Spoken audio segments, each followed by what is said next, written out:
Welcome to the Pacific Research Institute podcast. I'm your host, Rowena Itchon. In our year-end episode, The Best and Worst of 2017, PRI pays tribute to the great John McLaughlin, who pioneered the roundtable political pundit discussion. Our all-star panel starts with Sally Pipes, President and CEO of PRI, Lance Izumi, Senior Director of PRI's Education Center, Ben Smithwick, our money man, Director of Development, and of course my colleague Tim Anaya, Director of Communications. I like to call him Mr. California. I'll do my best as a moderator. Here's a little story. Back in the day, I interviewed for an assistant producer job at the McLaughlin Group with Mr. McLaughlin himself. He offered me the job, but I ended up taking another job instead. With this episode, I finally get my chance to produce a show. Well, sort of. Special thanks to my colleague Tim Anaya, whose great idea was to do this show, and he also thought up the issues. Thanks for listening.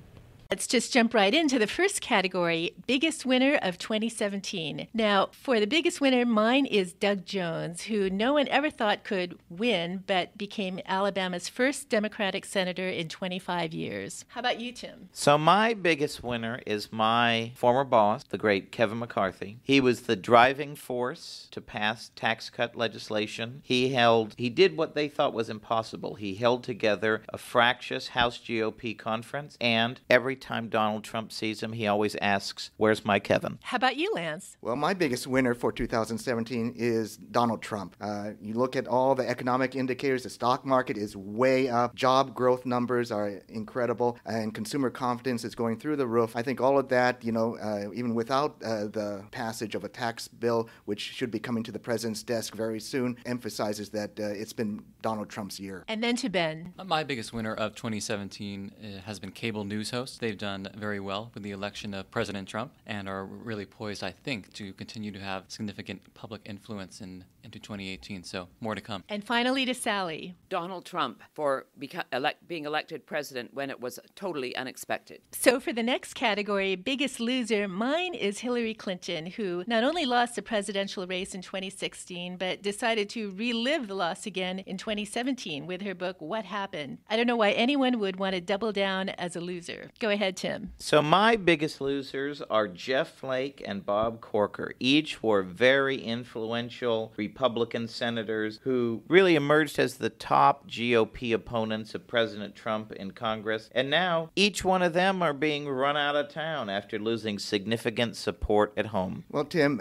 my biggest loser for 2017 is along those same lines, and mine is more general, is the Never Trumpers. Bethany Mandel, who is a prominent Never Trumper, has proclaimed that Never Trump is dead, and it is. And I think that they are, one of the biggest groups of losers in 2017. Ben. My biggest loser is Matt Lauer, someone who had everything going for him but blew it. Finally to Sally. The American people, because the GOP-controlled Congress was not able to repeal and replace Obamacare. Okay, here's an interesting category, bummus rap. Now, for my bummus rap, I think it's opioids. I don't take them. Let's get that out of the way first. But opioids are important medications for people who really need them. It's the abuse and trafficking that's the issue. But now, as Dr. Beth Haynes, who has mentioned in one of our podcasts, it's had a chilling effect on doctors who, because of this bum rap, doctors are holding back on prescribing them to patients who really need them. Tim? So my bummus rap is, as Nancy Pelosi would say, that the GOP tax cuts would be Armageddon. They're not. They'd be money in our pockets. Lance? Well, my bummus rap is those who have said that charter schools are segregated. This has been a recent article that came out of Associated Press, but it's also been pushed by the teacher unions and the NAACP. And, it's simply not true in the sense that segregation is a government policy where government forces kids to go to schools that are segregated. In this case, with charter schools, people attend charter schools on a voluntary basis. And if you look at the performance of charter schools overall, you see that the group that actually benefits most by charter schools are actually African Americans. So, it seems to me to be a argument that is poised more as a politicized attack on charter schools than anything that's real. Go for it, Ben. My bummest rap is Neil Gorsuch. He's been attacked relentlessly in the media, in my opinion, pretty unfairly, and yet at the same time he has stellar credentials and respects the Constitution. What more could you ask for, really? Finally, Sally. Judge Alex Kaczynski, who has just resigned from the Ninth Circuit Court of Appeals over sexual harassment charges which have not been proved. Okay, now for our fairest rap. And for me, I'd have to say it was a loss for Roy Moore, Senate candidate in Alabama. It was a tough loss for the GOP in Alabama and a red seat if there ever was one, but I'd have to respect the decision of the voters of Alabama. Tim. So mine, as written by our own Kerry Jackson earlier this year, it would be the California GOP negotiated cap and trade extension that it's really not a fair market solution. Now, the GOP is right that the alternative would have been much worse, but cap and trade is not a free market proposal. Those businesses still don't have a choice. It's still government control. Lance? Well, I think that the fairest rap is what President Trump labels mainstream media, which is fake news. And if you look at what happened with at ABC with Brian Ross being suspended for his fake news reporting there, what's happened at Bloomberg News, CNN, and other mainstream outlets that have pushed and peddled with supposed scoops that have turned out to be totally fake, I think that President Trump is absolutely right in calling them out on it. Ben? I think the fairest rap has been some of the criticism of Jeff Sessions. I think he has made some missteps along the way and seems to be focused now on medical marijuana when there are serious problems in this country. And we'll see where he stands going into the new year. I think it'll be interesting. Finally, Sally. Fairest rap, Hillary Clinton, for being exposed finally for all of her shenanigans that have gone on between her and her husband, the former President Bill Clinton. For us think tankers out there, the most original thinker, and in this case, I would have to go with the home team. I've got two winners, Wayne Weingarten and Lance Izumi. Wayne for his work in Beyond the New Normal on a new way of measuring the value of a government program. In short, we should be asking, is a program adding value to our economy rather than we're spending millions, so it's adding to the GNP? My other original thinker is Lance Izumi. Now, he looked into the non-academic reasons for school choice. Most arguments on school choice make the case based on academic performance. That's great, but Lance had a different take on it. He also looked at issues like political bias, crime and safety, financial mismanagement, and so forth. So for my two most original thinkers this year, it'd have to be the home team, Wayne Weingarten and Lance Izumi. Tim? Well, I'm going to stay close to home as well, and I'm going to say PRI's Kerry Jack, who produced some very well-received ideas to address California's housing crisis that won praise from Democrats and Republicans alike. In his upcoming brief in early 2018 about free market ideas to alleviate poverty in California is sure to make waves next year. Lance? Well, first of all, I want to say thank you to Roe for that, very nice tribute. My most original thinker for this year is actually Neil Gorsuch, Justice Gorsuch of the Supreme Court. When he was nominated, I wrote an article for a legal publication where I said that he will be a huge force when it comes to religious liberty issues. And indeed, once he was confirmed and got on the court, and one of the most important cases that came up to the Supreme Court from Missouri, he was indeed that intellectual force that really pushed the court to favor religious liberty in a more substantial way. Most original thinker, Ben. I chose PRI's president and CEO, Sally Pipes, who's done a great job throughout all of this year debunking the myths about single-payer healthcare and has a new encounter book coming out in 2018 on the true costs of single-payer. So this year and possibly next year, I might have the same selection. So for the original thinker, Sally. The late and great Milton Friedman. Okay, now the most stagnant thinker. I would have to say it's the liberals in the California legislature. It's the same old, and what does the state have to show for it? If they can bring themselves to do the right things, lower taxes, reduce regulation, fix the pension crisis, bring school choice back to the state, California would be on top of the world when it comes to economic growth and dynamism. Tim? Mine is Bernie Sanders, who's always pushing his class warfare, government health care, and communistic ideas. Get a new tune already, Bernie. Lance? Well, my most stagnant thinker is Jerry Brown.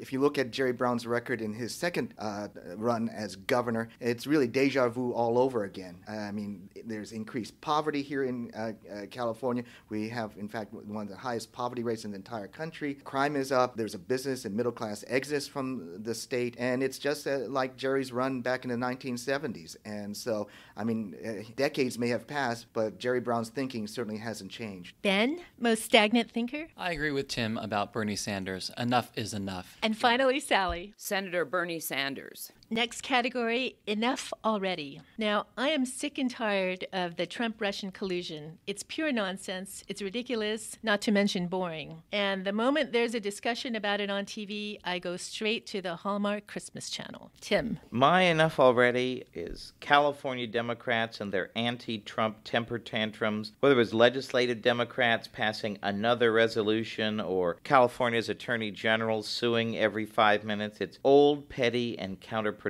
Enough already. Go for it, Lance. My enough already is John McCain. Really, truly, enough already of John McCain. I think he's got a personal vendetta. It's pretty obvious to me he has a personal vendetta against the president, and that he needs to put that aside and put the country aside over that vendetta he has against Mr. Donald Trump. Enough already, Ben. My enough already is LeVar Ball and the shameless promotion of his basketball-playing sons, and particularly the way he handled the aftermath of the robbery in China.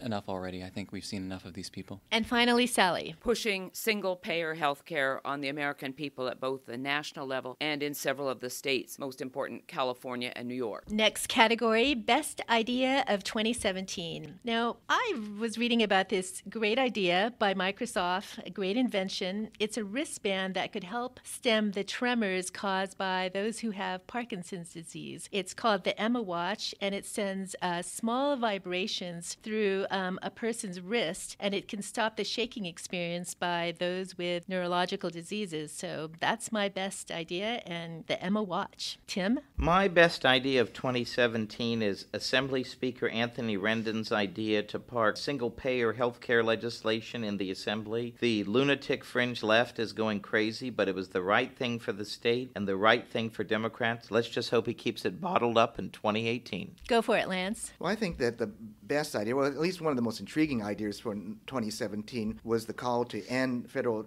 deduction for state income tax. And I think that not only does that relieve low-tax states from subsidizing basically high-tax states, but it also provides incentive for people in high-tax states to push their state governments to lower their taxes because right now they're using the federal government as a way, as a safety valve. And we want states like California to do a lot better. Best idea, Ben? I thought the best idea was President Trump's executive order stating that for every new regulation that is passed, lawmakers have to repeal two other regulations, previous regulations. I thought that was a great idea, and it's still sort of in its infancy, but it will be interesting to see how that takes shape going forward. And to Sally. Repealing of the individual mandate for health care under the tax reform plan of 2017. Next, the worst idea for 2017. There's so many bad ideas coming out of California and the state legislature. There's SB 1383, which is a law that orders dairy farmers to capture cow farts or suffer heavy fines. Then there's that AB 1732 to force companies to mark single-user restrooms. But I would say the worst of all is a $15 minimum wage law, which will be a job killer for California. Tim? My worst idea is Senator Ricardo Lara and Tony Atkins pushing a crazy single-payer health care scheme that would cost California taxpayers roughly double the state budget. Of all the crazy things the legislature pushes each year, this proposal would literally be the Titanic for California. And Lance? Well, I think that the worst idea is the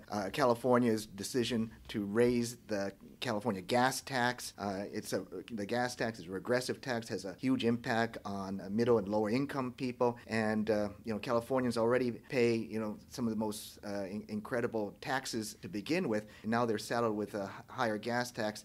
It's just, a terrible idea, and I think it's actually going to come back boomerang against the liberals in the legislature and in the executive. Ben? I thought the worst idea was the Emoji Movie. Not political, but if you enjoy content-free movies, I would highly recommend it. And finally, Sally. The California gas tax of 12 cents per gallon. The next category, 15 Minutes of Fame Award. And I give my award to Bayamba. And for those of us who are not in the sumo wrestling world, he is the sumo wrestler figure skater in the Geico commercial. And it's been my favorite commercial all year, and I never get tired of it. Tim? My award goes to Tom Steyer for spending millions of dollars of his own money to buy TV ads promoting a meaningless Trump impeachment petition. We know this is really all about promoting himself to run for president in 2020. He's on the path to oblivion at about 10 votes in the New Hampshire primary. Lance? Well, my 15 Minutes of Fame award goes to people who probably wish they didn't have the 15 minutes period, and that's to people like State Senator Tony Mendoza, Assemblyman Matt DeBabney, and others in the California State Legislature who have been fingered for being sexual assaulters and sexual harassers, and there are evidently more to come. They'll have their 15 minutes of fame before they end up on the ash heap of history. Ben? My award goes to Steve Bannon. I think he's probably had his time in the spotlight, and one can argue about the pros and cons of what he's been able to accomplish, but I think it's time to move on. Sally? Well, not 15 minutes, but I hope it's a lifetime, but it started at 15 minutes. Justice Neil Gorsuch being appointed to the U.S. Supreme Court. Okay, our next category, sorry to see you go. And I'm very sorry to see Viserion go. He died on the battlefield on August 20th, 2017. And for Game of Thrones fans, he's the dragon, but I guess he's coming back as an undead dragon in the next season, but it just won't be the same. Tim? Well, my sorry to see you go is actually a sad one. Mine is to former State Senate Republican leader Dave Cogdell, who lost his battle with cancer this year. Dave Cogdell was both a principled conservative and actually the winner of the very famous Profile and Courage Award, who, despite the nasty words of critics, saved the state during a $60 billion budget crisis and actually helped to negotiate the most Republican budget ever adopted in 2009 with $15 billion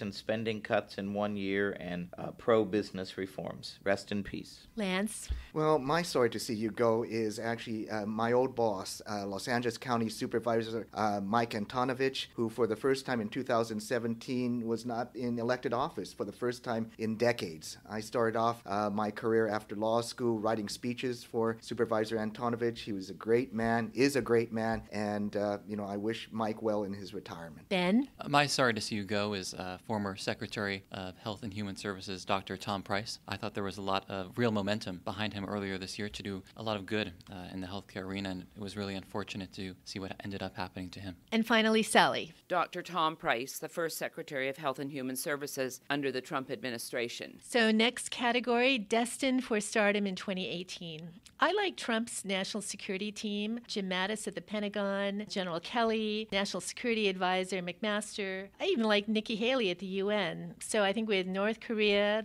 and other hot spots happening around the world, I think we're going to see Trump's national security team shine in 2018. Tim? Well, she's already a star for PRI, but I say Sally Pipes, who will continue to have an even stronger voice in 2018 as a number one opponent of single-payer in California and across the country. Lance? I would say that Assemblyman Kevin Kiley, who is a Republican assemblyman from the Sacramento suburban area. Kevin is a young, incredibly smart person with incredible vision and foresight and principled conservative, a former prosecutor. I really do think that Kevin Kiley is going to be really the future of the Republican Party. Destined for stardom, Ben? I would say Kamala Harris, our senator from California. Her national profile is really rising, and she's already visiting battleground states. And I think next year she'll be positioning herself even more as a potential 2020 frontrunner. So more to come. Oh, dear. Sally? Alex Azar, the current nominee to replace Dr. Price as Secretary of HHS. Okay, our next category, destined for oblivion in 2018. I'd like to see ripped jeans go away. It's bad enough to see millennials wearing these jeans, but now I see baby boomers, and I can only say, ooh. Tim? My choice is State Senate President Pro Tem Kevin De Leon, who let his ambition get the best of him in announcing a foolish run against Senator Feinstein. She will blow him out of the water and end a once promising political career for Senator De Leon. Lance, destined for oblivion. Well, my destined for oblivion is actually Tim's biggest loser. So it's both Senator Jeff Flake of Arizona and Senator Bob Corker of Tennessee. For the reasons Tim gave, I just think that they are going to end up ending up on the dust heap of history. Ben? My choice is the Clintons, and I don't think I need to say anything more. Sally? The Clean Power Plan that was introduced by the Obama administration and has been wiped from the slate of ideas. Next category, Free Marketeer of the Year. Now, my Free Marketeer of the Year goes to Adam Abelfazli. He's 10 years old and started a company called Toad, T-O-A-D, tips for Apple devices for grandma and all her friends. He's also a brave entrepreneur, too. When he was just 8 years old, he had a lemonade stand on the streets of you-know-where, San Francisco. So there's been a crackdown on lemonade stands and others like it in the city, so go Adam. Tim? I'm going to stay close to home with my choice, and that's PRI's own Wayne Weingarten, who produced some important scholarship all year long advocating for pro-growth tax policies, some of which are finally coming to fruition as tax reform legislation is enacted in Congress. Lance, Free Marketeer of the Year. Well, my vote has to go to Tracy Gleason of the Gleason Foundation. Tracy is the brains and the creator behind National School Choice Week, which is the final week in January, and it has done probably more than almost anything to really put school choice on the map as a point of discussion for communities across the nation, and where thousands of events are now being created to promote school choice in communities. And so I just really think that Tracy and her team has done an incredible job. Ben? My vote goes to Charlie Kirk. His organization Turning Point USA continues to do great work, energizing the younger generation on free market ideas, and I really do think that the best is yet to come for him and his organization. Finally, Sally. Free Marketeer of the Year, Sally Pipes, for continuing to fight for repeal and replacement of Obamacare. Okay, New Year's resolutions. Now, I've had the same New Year's resolution forever, and that's lose 10 pounds, spend less money, and save more money. Go for it, Tim. Well, my New Year's resolution is clickbait because mine is to channel one of my favorite people that I follow on Twitter, and that is the great Comfortably Smug. For all of those who don't follow him, he produces some of the snarkiest tweets you could read on politics and public policy. So I'm hoping in my tweets this year that I can channel more of what the great Comfortably Smug puts out on a daily basis. And Lance, your New Year's resolution. I'd like to lose 10 pounds too, but I think what I'm going to do is also double down on school choice as the answer to the ills that are affecting education in our country, and especially those ills that we pointed out in my book, The Corrupt Classroom. Which is available now on Amazon.com. And doing very well. Okay, Ben. My New Year's resolution is to drink more wine. We're here in San Francisco, located really close to wine country, and I really think I need to take more advantage of that. So that's my New Year's resolution. Great resolution. Sally. To repeal and replace Obamacare. Predictions, as the great John McLaughlin would have said. Will Obamacare be repealed and replaced in 2018? I'm going to be optimistic and say yes, because in the think tank business, you've got to be optimistic. Tim? No, not a chance. Lance? Well, I wish I could say yes, but I think that, given how the Republicans fumbled that football this year, it's hard for me to see how they're going to be able to recover and get across the goal line. Ben? Yes, I think to some degree it will be. It remains to be seen whether Republicans would have the votes next year, but I think there's a possibility. So my vote is yes. And the last word goes to Sally. I certainly hope so, but tax reform that includes the ending of the individual mandate for health care, that will lead to the implosion of the law, so it's a good first step. Next prediction.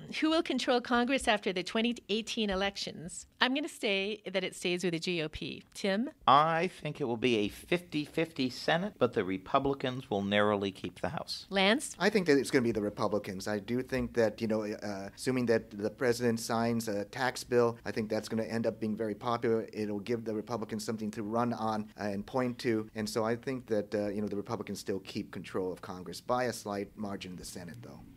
Ben? Right now, I think there's some substantial momentum behind Democrats, and I think there's a strong possibility that they could control Congress next year. Sally? Well, it looks right now like the Democrats might, so it's time for the Republicans to get their act together and push free market ideas that they were elected to introduce in the election of 2016. And for our last prediction, who will be the next governor of California? And I think it's going to be Gavin Newsom, but I'm hoping his ex-wife, Kimberly Guilfoyle, will be on his kitchen cabinet. Tim? Well, I think this is going to be a case of the tortoise and the hare, and I think in this environment of Me Too, and you have two Democratic frontrunners who have lots of problems with women that have not yet been thoroughly scrutinized by the news media, I'd put my money on State Treasurer John Chung. Lance? Well, I'm going to hedge a little bit, but I will say that Antonio Villaraigosa, I think has a good chance because in his term as mayor of Los Angeles, he seemed to be able to triangulate to,